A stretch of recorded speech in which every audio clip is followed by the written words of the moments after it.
Hi guys, I'm Ballatw. I'm one of the English casters slash analysts for the Valorant Champions Tour broadcast, the English broadcast.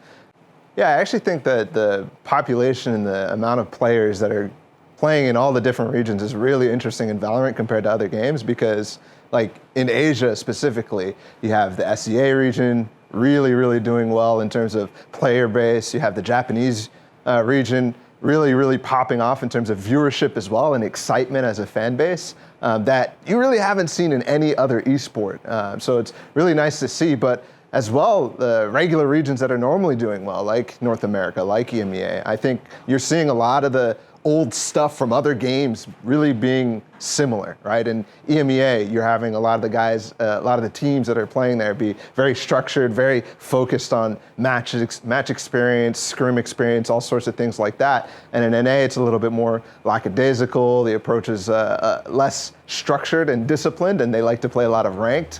I'm really curious about what it's like in other regions, but I don't have that knowledge yet. Yeah, I think it's been really exciting to watch Japanese Valorant grow. During First Strike and Masters 1, I was looking at the numbers and I'm just like, who is Stylish Noob? Like, I've never heard of this guy, but 100K viewers, the Japanese broadcast, always a lot of viewers, and it's really gotten me interested. So I've been watching, obviously Zeta and their magical run was something that you never see in other places. So really excited to see what they do in the future. They surprised us once. I think they can surprise us again. And there's a lot of talent, I think, which is something I never expected to come out of a Japanese region. Yeah, I think it's something special when you can have a community rally around a team that isn't necessarily like the biggest names right off the bat. Like, it's not a bunch of CS converts or anything like that. It's not people with a lot of fan base to start. And all of a sudden, you have all the watch parties, every broadcast, you're rallying behind one team. What we saw with Zeta, for example, those guys, I mean, sure, they were known in Japan, but small, in terms of how often you've seen them play at competitions and whatnot. And all of a sudden, you have Zeta win trending on Twitter. You have all these different things trending on Twitter. Every single time there's a moment where they're playing it, and you rally behind all the different teams too, like Northeption at Copenhagen. There's no other region is able to, take that community and just have them rally around one target. Like NA, for example, all we do is Sentinels. That's all we talk about. But there's other teams, right? Optic is here, 100 Thieves is here, but we just can't seem to do what the Japanese region does for their teams, which I think it's something special. But at the same time, too, it's going to be really interesting how that proceeds, right? Are you still going to be able to rally around a team that comes out next year, right? Is that something that's going to continue, or is Zeta going to have to be the figureheads? That could end up being a pitfall in the future as well. Yeah, I think a lot of people would, say Zeta and Northeption, right? Just because that's the teams they've seen. I was really interested when I watched Zeta's first game after Reykjavik in the playoffs of Challengers. They played against this team called Blue Bees Esports. Crazy name, but even crazier play style. They were really fast, and they had some really cool executes that even some of the teams that I've seen play in Korea or whatnot are not doing with the detail that the Blue Bees team did.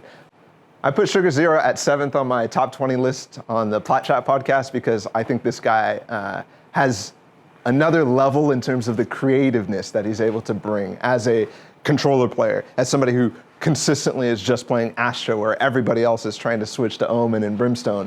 And he started his own meta. I mean, I think really he's the guy that pioneered using not only Astral Recall smokes, just the smokes in general, paired up with shorties and paired up with sneaky little angles that a lot of people are now starting to capture and use globally. So I think that aspect gives him a lot of credibility on a top 20 player list or something like that. Plus he just frags. And then Laz, I think, is just consistent. He's the guy you think of when you think of Zeta Division, and in terms of somebody like EA having to be on a team, a star player, that's Laz.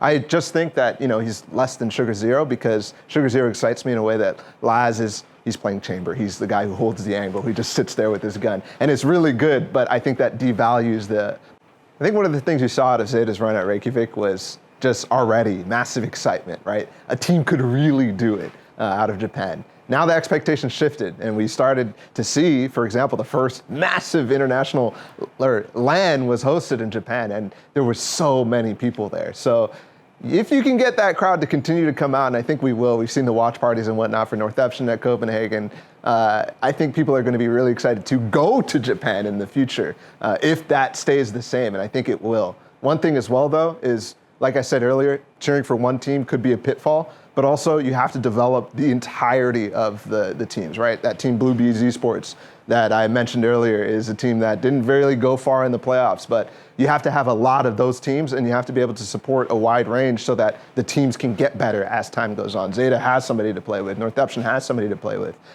I'm really looking forward to see how the Japanese scene continues to grow, and hope to see you guys soon. Hope to be in Japan soon. Arigato.